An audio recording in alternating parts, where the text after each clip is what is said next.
नमस्कार, स्वागत है आपका दोस्तों। मैं हूं आपके साथ संजय यादव। लाइव सेशन में आप सभी का स्वागत है और मैं उम्मीद करता हूं कि आप लोग बड़ी संख्या में मेरे साथ जुड़े और जो लोग जुड़ते जाएं प्लीज इसको शेयर करते जाइएगा, क्योंकि राजस्थान के उन इलाकों के लिए जहां पर रेत होती है, जहां पर जीवन नहीं होता, जहां पर 50 डिग्री सेल्सियस गर्मी के वक्त में पारा चला जाता है, उन इलाकों के लिए एक नेता की तरफ से बहुत बड़ा मैसेज दिया गया है। और अगर मेरी आवाज आप लोगों को आ रही है तो प्लीज लिखिएगा हाँ। और इसके साथ साथ जो लोग जहां से जुड़ते जा रहे हैं, आप लोग अपने गांव, अपने ढाड़ियों, अपने शहरों, अपने गांव का, अपने जिले का नाम लिखते जाइएगा ताकि मुझे पता चल सके कि वाकई में आप लोग कहां से जुड़े हैं।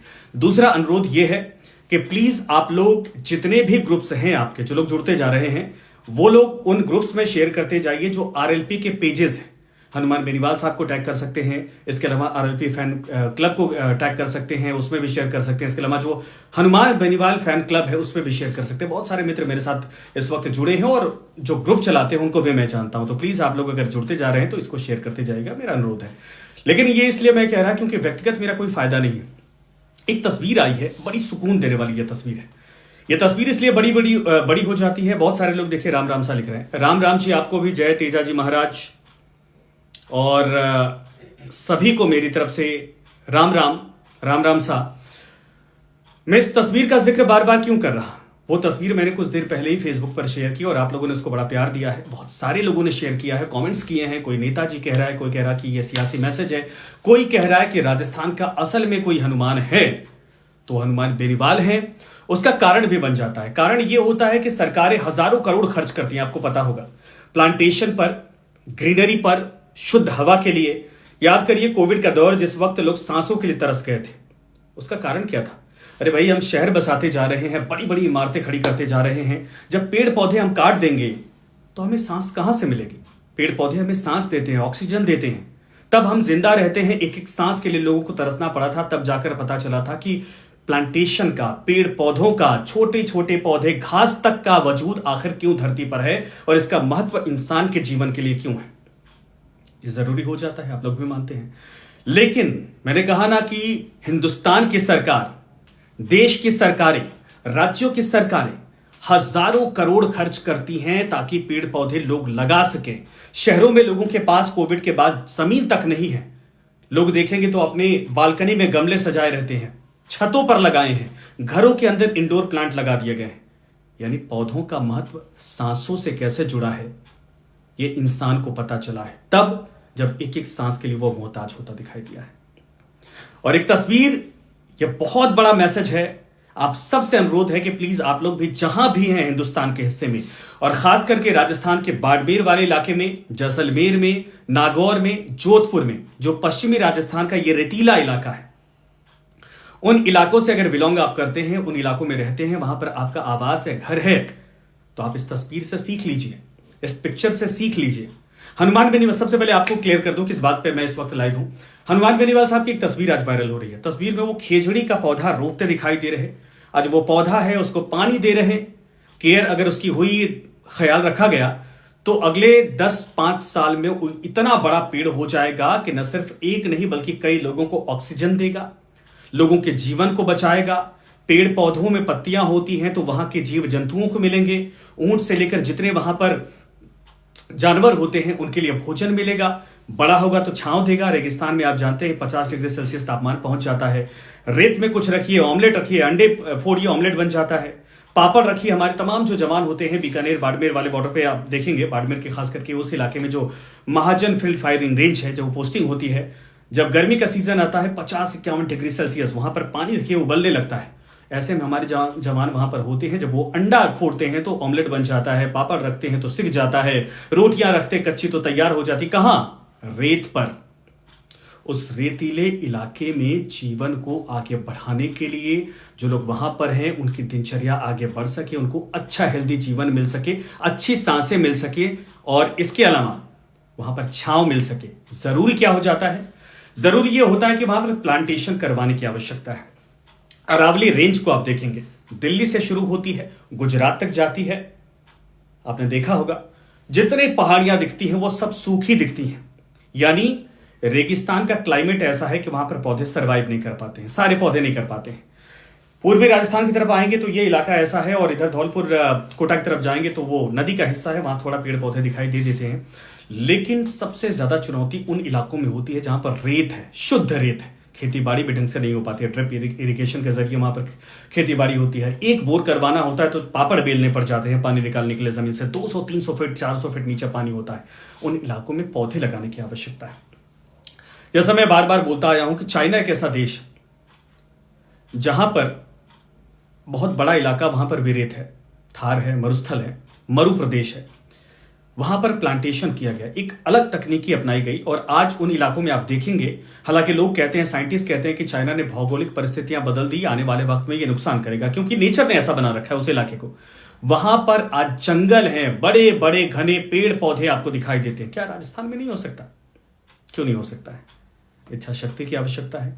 सरकारें पैसा लगाती हैं, लेकिन न जाने वो पैसा कहां जाता है, वो पेड़ पौधे कहां जाते हैं, किसी को दिखाई नहीं देता। लेकिन आज इस तस्वीर ने एक बहुत बड़ा मैसेज, सामाजिक मैसेज दिया, सियासी मैसेज नहीं है, ये सामाजिक मैसेज है कि हम आप अगर एक एक आदमी, एक एक बच्चा, एक एक औरत, एक एक पुरुष, एक एक घर का बुजुर्ग अगर वाकई में जागरूक होगा तो राजस्थान के उस इलाके को, जिसको हम मरु प्रदेश कहते हैं, जिसको हम हाड़ौती कहते हैं, जहां पर हड्डियां हुआ करती थी, किसी दौर में कंकाल मिला करते थे, उन इलाकों में प्लांटेशन संभव किया जा सकता है।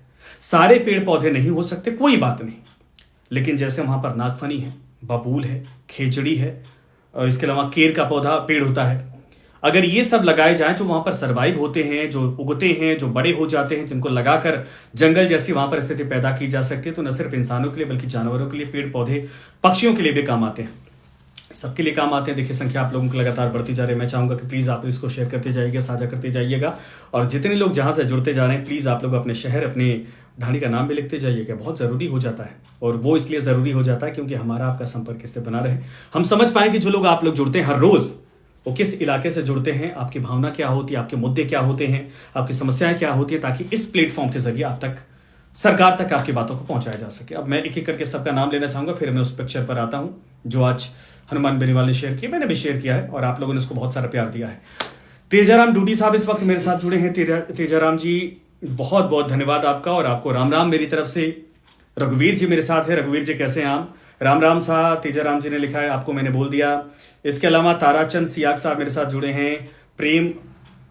प्रेमा राम साहब मेरे साथ जुड़े हैं। हरेंद्र सरन साहब मुझे देख रहे हैं। रघुवीर जी ने लिखा है जय। RLP नागौर डिगाना से मुझे देख रहे हैं। प्रेमा राम जी। इसके अलावा काना गोदारा मेरे साथ जुड़े हैं। माधव चौधरी इस वक्त मेरे साथ जुड़े हैं बीकानेर डूंगरपुर से। श्री डूंगरगढ़ से इस वक्त मेरे साथ जुड़े हैं। और मांगे सियाग साहब जाट साहब इस वक्त मेरे साथ जुड़े हैं। नरसा राम साहब मेरे साथ जुड़े हैं। हनुमान राम सरन साहब मेरे साथ जुड़े हैं। और धनारी खुर्द बावड़ी जोधपुर से इस वक्त मुझे देख रहे हैं तेजाराम जी, तेजाराम डूडी साहब। और साथ में मनसुख कुलारिया साहब मेरे साथ जुड़े हैं। दौलत बी साहब मेरे साथ जुड़े हैं। हरेंद्र जी मुझे देख रहे हैं। और खेरज गोदारा साहब मुझे देख रहे हैं। साथ में मदन शर्मा जी मेरे साथ जुड़े हैं। रमेश मिर्धा साहब मेरे साथ जुड़े हैं। और इसके अलावा प्रभु दयाल जी मुझे देख रहे हैं। शिव जाट साहब इस वक्त मेरे साथ जुड़े हैं।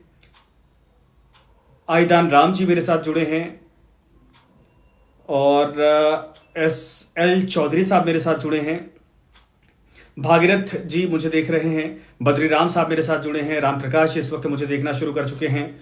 और कुंभाराम जी इस वक्त मेरे साथ जुड़े हैं। साथ में आपको बता दें कि हीरालाल जी इस वक्त मुझे वॉच करना शुरू कर चुके हैं। मुस्कान जी इस वक्त देख रही हैं। हरिराम जी हैं। हरिराम जी एक और मेरे साथी दूसरे हैं, ये भी देख रहे हैं। केदाराम साहब मेरे साथ जुड़े हैं। ओम प्रकाश जी इस वक्त मेरे साथ जुड़े हैं।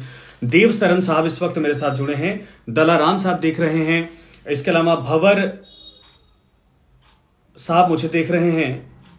सरवन जी इस वक्त मेरे साथ जुड़े हैं। मनसुख जी जुड़े हैं। प्रेम बेनीवाल साहब देख रहे हैं। TR चौहान साहब मेरे साथ जुड़े हैं। लोकेश पोटलिया साहब मेरे साथ जुड़े हैं। MKT VC जाट साहब इस वक्त मेरे साथ जुड़े हैं। और देखिए जो लोग जहां से जुड़ते जा रहे हैं, झारेली नागौर से मेरे साथ जुड़े हैं। लोकेश पोटिया साहब, लोकेश पोटिया साहब माफ करिएगा, आपके नाम हमने गलत पढ़ दिया। और इसके अलावा नागौर से मेरे साथ जुड़े हैं जायल हैं, जाट भाई जायल, इन्होंने इनका नाम पूरा है। और इनकलाबी शीश राम चौरू साहब मेरे साथ जुड़े हैं। मदन चौधरी साहब ने लिखा है हनुमान बेनीवाल जिंदाबाद। तेजू चौधरी साहब इस वक्त मुझे वॉच कर रहे हैं। संख्या लगातार आप लोग कमेंट्स बहुत सारे आते जा रहे हैं। सब मैं सबका नाम बारी बारी से पढ़ना चाहूंगा, लेकिन मैं चाहूंगा कि आप लोग प्लीज उस तस्वीर को शेयर करिए और इस लाइव सेशन को शेयर करिए, ताकि लोगों तक एक सामाजिक मैसेज जा सके। जैसा कि हजारों करोड़ सरकारें खर्च करती हैं, वो पैसा तभी काम आ सकता है, वो फ्रूटफुल तब होगा, वो वाकई में जमीन पर धरातल पर तब उतरेगा जब आप हम जागरूक होंगे। यानी हर एक शख्स अगर रेगिस्तान के जिन इलाकों में रहता है वहां पर एक एक पौधा लगाने की खुद के अंदर प्रण ले ले, कहा जाए कि इसको लेकर मान ले, तो यह बिल्कुल संभव हो सकता है कि जिसको हम हाड़ौती कहते हैं, जिसको हम कहते हैं कि मरु प्रदेश, जिसको मरुधरा कहते हैं, वो मरुधरा जंगल में भी तब्दील हो सकता है। आप मानते इस बात को हैं? नीतीश जी ने लिखा है खेजड़ी का वृक्ष रेगिस्तान की शान होती है। सर बिल्कुल सही आपने कहा। पूजा की जाती है, पूजा पाठ की जाती है रेगिस्तान के उन इलाकों में खेजड़ी के पेड़ की। और मैं तो घूमा हूं भाई, जब सड़कों पर हम हजारों हजार मील ऐसे चले जाते थे गाड़ियों से, धूप से तमतमा जाती थी, गर्म हो जाती थी गाड़ी, फोन तक नहीं चलते थे। कहीं अगर एक वृक्ष मिल गया, 10-5 मिनट वहां रोक लिया, बड़ी एक अच्छी चीज है राजस्थान के अंदर। मैं बताऊं, जब आप जाते हैं ना राजस्थान में, कहा जाता है वेलकम बड़े शानदार तरीके से किया जाता है, आपकी आवाभगत, आपका स्वागत बड़ा शानदार किया जाता है। कई दफा तो ऐसा होता है जब जानते नहीं है, सिर्फ हम लोग तो मीडिया वाले जब जाते हैं किसी गांव में, तो लोग दाल बाटी चूरमा, इसके अलावा पीने के बाद मेरा तो वही मन करता था सो जाने का। लेकिन मैं पौधों पर आता हूं कि जहां पर छांव होता है वहां पर राजस्थान के लोग भी बड़े दिलदार हैं। लोग आते हैं लोटे में पानी लेकर, बाल्टी में पानी लेकर। उनको पता है कि जो राहगीर यहां से गुजर रहे हैं, जो राही यहां पर हैं, वो किस परिस्थितियों से गुजर रहे होंगे। उनको एक घूंट पानी की आवश्यकता कितनी बड़ी हो सकती है। लोग मीलों से लेकर बावड़ियों से चले आते हैं, ऊंट पर पानी लाद कर लेकर चले आते हैं, गधों पर लेकर चले आते हैं, अपने जानवरों पर, अपने गाड़ियों पर लेकर चले आते हैं, लेकिन जनता के लोगों की सेवा करते हैं। इसीलिए मैं आग्रह करूंगा, प्लीज आप लोग इस तस्वीर को शेयर करिएगा, साझा करिएगा, मेरे चैनल को फॉलो करिएगा, ताकि जो बड़ी खबरें हिंदुस्तान की हैं और राजस्थान की हैं, देश की हैं, जो आपसे सरोकार रखती हैं, जिन खबरों को सरकार तक पहुंचाने की जिम्मेदारी आप हमारे ऊपर छोड़ते हैं, जिसके जरिए हम ब्रिज का काम करते हैं जनता के बीच में और सरकारों के बीच में, वो हौसला हमारा बना रहे। और ये तब संभव है जब आप लोगों का प्यार इसी तरीके से मिलता जाएगा। मुझे लग रहा है कि 100-150 कमेंट्स इस वक्त आ गए, लेकिन मैं हमारे यहां खेजड़ी कट रही सब्जी, दलाराम साहब ने लिखा है, अगर आपके पास केर की सब्जी है, केर अगर फली है उसकी, तो चाहें तो आप मुझे भेज भी सकते हैं। और अगर आपके पास खिचड़ी की सब्जी आपके यहाँ होती तो आप पैक करवा के भेज सकते हैं, या मैं जब आऊंगा तो बिल्कुल मैं आपके यहाँ आऊंगा, बना के आप खिला सकते हैं, बड़ा अच्छा लगेगा मुझे। बावड़ी से उमर राम डाबकिया साहब मेरे साथ जुड़े हैं। सर जी लोकेश पोटलिया नाम है जी, बिल्कुल मैं समझ गया आपका। इसके अलावा मांगीलाल सरन साहब जुड़े हैं। सर मैं 20 पेड़ लगा चुका हूं और आगे भी लगाऊंगा। हर आदमी एक पेड़ लगाएगा तो हमारा राजस्थान हरा भरा हो जाएगा। आपने मांगीलाल जी ने बहुत बड़ा काम किया है, इसके लिए वाकई में आपकी तारीफ होनी चाहिए। जीवन में लोग एक पेड़ लगाते हैं, उसका फल कई पीढ़ियां खाती हैं, उसकी छांव कई पीढ़ियों और कई जानवरों को मिलता है। हम आप अंदाजा नहीं लगा सकते। और ये पेड़ पौधे सैकड़ों वर्ष जीवित होते हैं, कई पीढ़ियां चली जाती हैं, फिर भी ये खड़े होते हैं। इसी तरीके से संसार चलता है। लेकिन मजबूरी हमारी है कि हम अपने स्वार्थ में पेड़ पौधों को काटते जा रहे हैं। ये करना नहीं है। आपने 20 पेड़ लगाए, लोगों को जागरूक करिए, लोगों को मोटिवेट करिए, लोगों को बताइए कि ये हैं तब हम हैं। पेड़ पौधे हैं तो जीवन है, पेड़ पौधे हैं तो बारिश होती है, पेड़ पौधे होते तो हमारी फसलें होती हैं।